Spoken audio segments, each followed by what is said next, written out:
My name is Emma. I am 25 years old. I started working at Dream Design 6 months ago. I love architecture. It is my dream to design beautiful spaces. On my first day, I felt nervous. The office was big, with many people busy at their desks. I wanted to impress everyone, especially my boss, Daniel.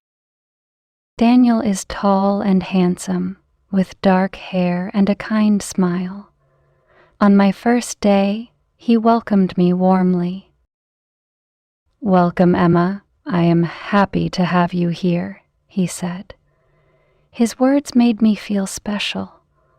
I wanted to do my best work and show him I belonged at Dream Designs. Every day, I worked very hard. I stayed late to finish my projects, often skipping lunch. Daniel noticed my dedication. He often said, "Good job, Emma. Your designs are impressive." Each compliment made my heart flutter. I admired him not just as a boss, but as a person. As the weeks passed, Daniel and I started spending more time together. We worked on projects as a team. During our meetings, he would ask for my opinions and ideas. I felt valued and important. We also had lunch together sometimes. He would share stories about his work experiences, and I would listen, fascinated. I hoped that Daniel liked me too. I dreamed about him often. I thought, maybe he cares for me. My heart raced when he smiled at me or complimented my work. I started to feel something deeper than friendship.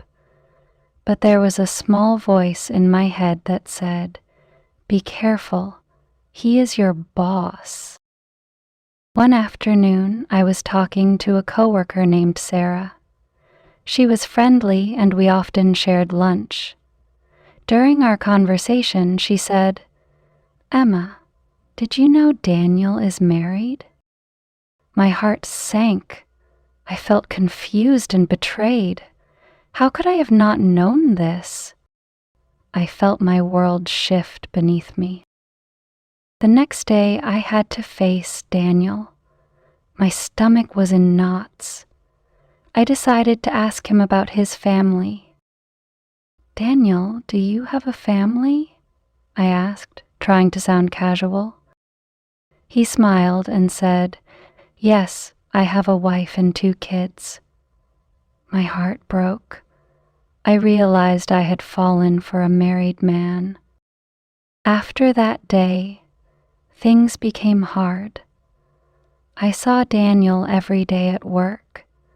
He was still kind to me, but I felt pain inside.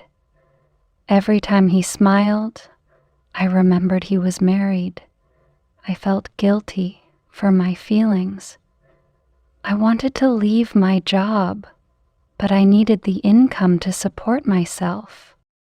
I felt trapped in my situation. I wanted to be happy, but I had to pay my bills. I thought about looking for another job, but I was scared.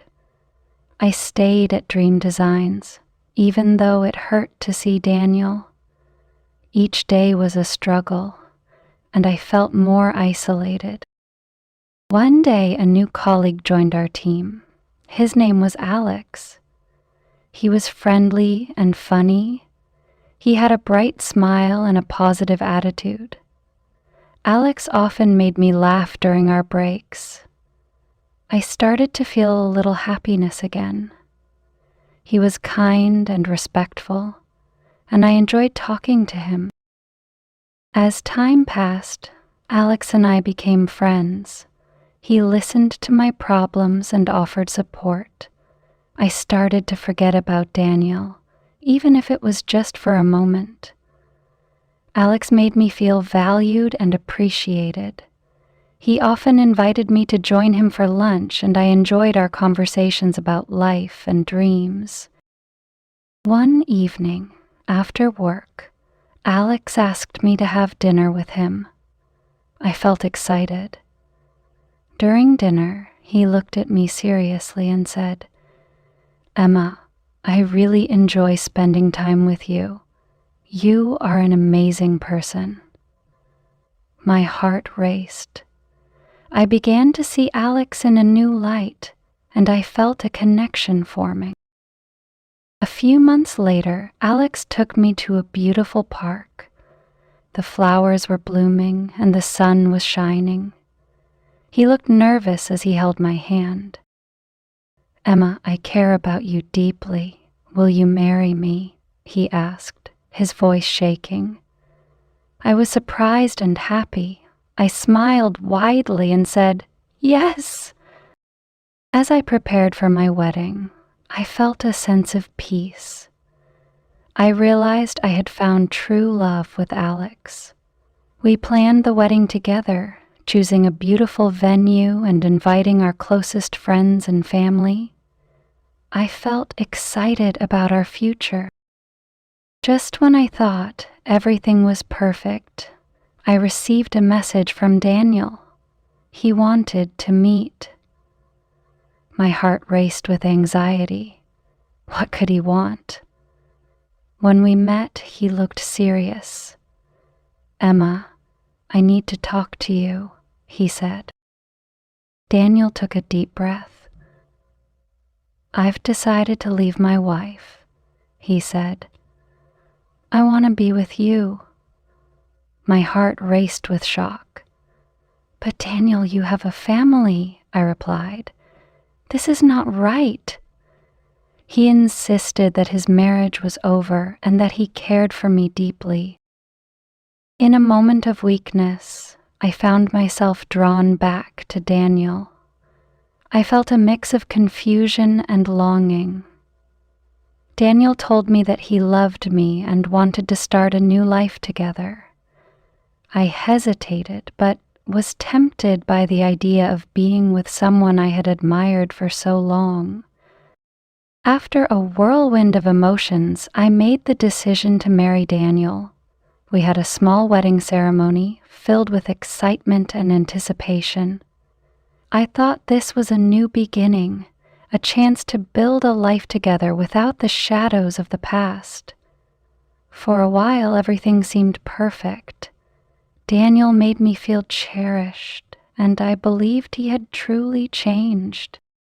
The first year of our marriage felt like a dream. We traveled together, explored new cities, and I even designed our first home together. Daniel showered me with affection, and I believed I had made the right choice. But deep down, a part of me remained cautious. As time went on, I noticed subtle changes in Daniel's behavior. He started working late more often, claiming he was busy with projects. I tried to be supportive, but I couldn't shake the feeling that something was off. I found myself missing the honesty and simplicity of my relationship with Alex. One evening, I had a late meeting at the office. As I was leaving, I decided to stop by the break room for a snack. To my horror, I saw Daniel there with a woman from another department, laughing and whispering closely together. My heart raced as I watched them.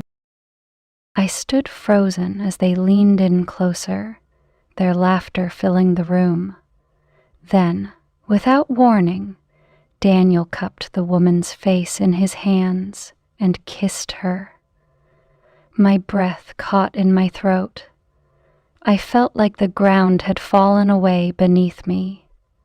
I turned and fled the office, tears streaming down my face. I confronted Daniel the next day. "Who is she?" I demanded, my voice trembling with hurt. He looked shocked, but then angry. "It's not what you think, Emma," he said defensively. "We were just discussing a project." I felt my heart shatter. I demanded the truth. After a long silence, he admitted, "I've been seeing her for months." I felt lost and heartbroken. The man I had married, the man I thought I could trust, had betrayed me in the worst way. I packed my things and left the house that night, tears streaming down my face. I knew I had to find a way to heal and reclaim my life. I filed for divorce soon after, feeling a mix of sadness and relief. The process was painful, but I knew it was necessary. I couldn't remain in a relationship built on lies and betrayal. I wanted to start fresh, to find myself again. With the divorce finalized, I made the difficult decision to leave Dream Designs. The memories of my time there, intertwined with Daniel's betrayal, felt too heavy to bear. I wanted a clean break and a chance to rediscover my passion for architecture in a new environment. If you enjoyed this story, please subscribe, like, comment, and share.